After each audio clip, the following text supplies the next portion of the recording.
Welcome back to our channel, fellow GH addicts. Today is just another beautiful day to dive deep into the absolute chaos that is Port Charles.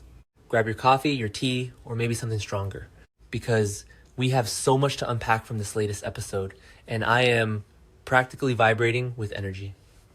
Let's get right into it. I cannot even begin to process the absolute audacity of Jacinda Bracken right now. I mean, are we seriously supposed to believe she is this blind? I am sitting here screaming at my screen because Chase is literally handing her the truth on a silver platter. And she is just smiling and nodding like he's telling her the weather forecast. Chase is looking her dead in the eye and saying, if Michael seems too good to be true, it's because he is... And what does she do? She takes it with a grain of salt the size of a literal horse pill. I've been watching this show for years, and I have never seen a character so willingly walk into a trap when the warning signs are flashing in neon lights right in front of her face. Because let's be real for a second. Chase knows Michael Corinthos better than almost anyone, outside of the immediate Quartermain Corinthos bubble. Remember when they used to be best friends? Remember when Chase actually trusted Michael with his life? Yeah, that feels like a lifetime ago. Now they are basically adversaries, and Chase has seen every single one of Michael's weaknesses. His failings, his absolute hypocrisies, but Jacinda, she's just so nice and polite, listening to Chase and probably pretending to agree while secretly planning her next little rendezvous with Michael. It is infuriating. I want to reach through the screen and shake her. And don't even get me started on what Michael is actually doing behind the scenes while playing Mr. Perfect for Jacinda. He is literally orchestrating a cheating trap for his own wife. I can't believe they did that. Wait, yes I can, it's Michael. He is setting up Willow and Chase to run into each other down by the boathouse in their bathing suits. All alone. He wants Willow to cheat so he can play the victim and keep his own hands clean. It is so diabolical, so manipulative, and so incredibly on brand for a Corinthos. Remember when Nell used to pull this kind of stuff, or even Carly back in the day? Michael learned from the absolute best when it comes to manipulation. But doing this to Willow, who is already breaking down and crying to Chase about how guilty she feels over the whole locked-in Drew situation. It's sick. And Chase, sweet, oblivious. Chase is just trying to be a good guy, comforting Willow, warning Jacinda, completely unaware that he is a pawn on Michael's twisted chessboard. I am dreading the moment Tracy Quartermain catches them in that close moment. You just know she's going to rip into Chase and it's all going to blow up in his face. Okay, wait, I'm getting ahead of myself. Let's talk about Tracy, because my jaw actually dropped during that scene at Windermere. The triple threat trio, Tracy, Brooke, Lynn, and Lucy Coe standing in that gothic living room ready to go to war with Jen Sidwell. But what really got me was Tracy Quartermain, the undisputed queen of ruthless business tactics, actually hesitating. She looked at Brooke, Lynn, and Lucy and asked, "Are we sure what we're about to do is the best way to handle this?" Tracy Quartermain asked if they were sure. I mean, when does Tracy ever second guess a hostile takeover? Never. That just proves how dangerous Jen Sidwell really is. Rick Lansing, who, by the way, I am so glad is back and stirring the pot, suggested they threaten Sidwell with an FTC audit to force him to divest his shares in deception. On paper, it's a brilliant legal maneuver.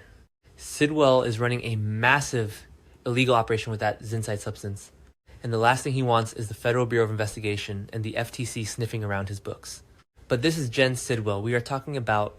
The man is a literal monster who has people killed and holds people hostage in sub-basements. Threatening him isn't just a business risk. It is a life or death risk. Lucy is standing by the fireplace, looking like she's ready to conquer the world. And Brooklyn is tense on the couch, and I am just yelling at them to be careful. If they push Sidwell into a corner, he is going to strike back. And he is not going to use board meetings and proxy votes to do it. I know some people are loving this corporate espionage storyline, but personally, I am terrified for Brooklyn. She is already carrying so much guilt over the Curtis and Isaiah hit-and-run mess. And now she's poking a sleeping bear like Sidwell. This is going to backfire spectacularly. Sidwell is going to be furious. And when he finds out what these three women are up to, he might just decide to eliminate the problem permanently. I am here for the drama, but I am dreading the body count. So while the Quartermain women are playing with fire, we have absolute emotional devastation happening over at the PCPD. Can we talk about Elizabeth Baldwin's confession to Dante and Lulu? Because wow, I have been waiting for the shoe to drop for weeks.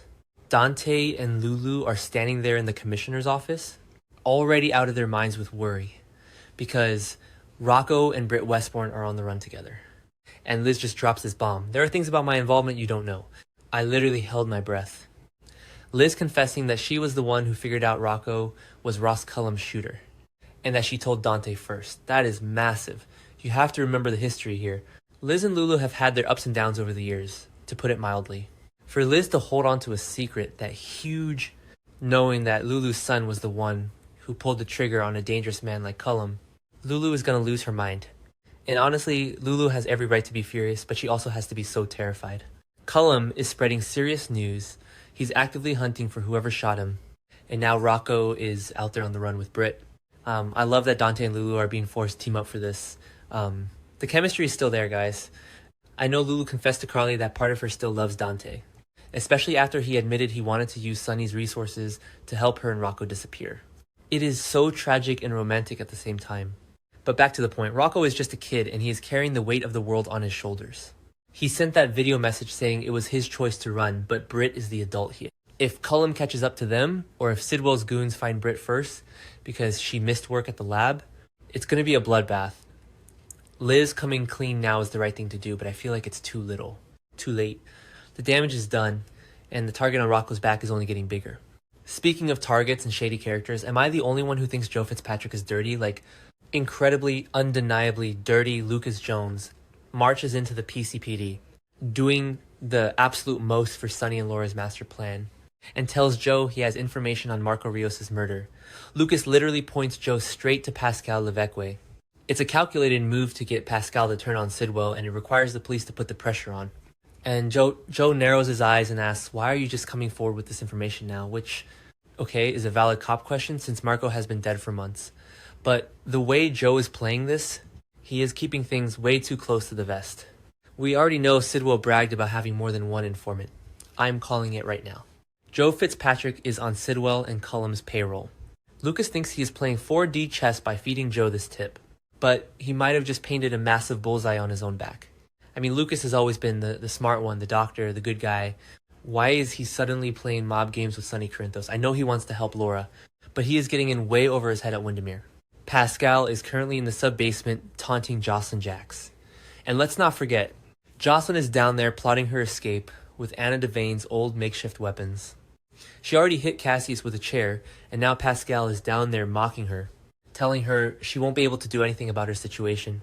If Lucas's interference causes Sidwell to lock down Windermere even tighter, Jocelyn's chances of getting out drop to zero. Lucas thinks he's a mastermind, but he is playing with people's lives. Okay, deep breath, because we have to talk about the absolute cluster happening at Carly's house. Nina Reeves showing up at Carly's door. You know it's bad when Carly reluctantly lets her inside. Nina is looking for Valentine, and she passes along a message from Jack Brennan. And the look on Valentine's face when he realizes what this means, priceless. He turns to Carly and basically says they are in even bigger trouble than they thought, because Brennan must have told Nina their secret. Valentine knows exactly how dangerous Nina can be when she feels crossed. Nina is making it crystal clear that her loyalty lies entirely with Willow, and she doesn't care who she has to burn to protect her daughter. Valentine's past with Nina is so complicated. They used to be a team, they used to care about each other, but now Valentine is terrified that Nina is going to use this information against him, or worse, turn him over to Ross Cullum. Valentine is a Cassadine. He has survived worse, but he is genuinely sweating right now.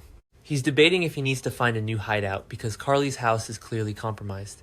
And Carly is just standing there realizing that her entire world is about to implode again. She's planning to visit Brennan at Turning Woods to talk about the danger Jocelyn is in.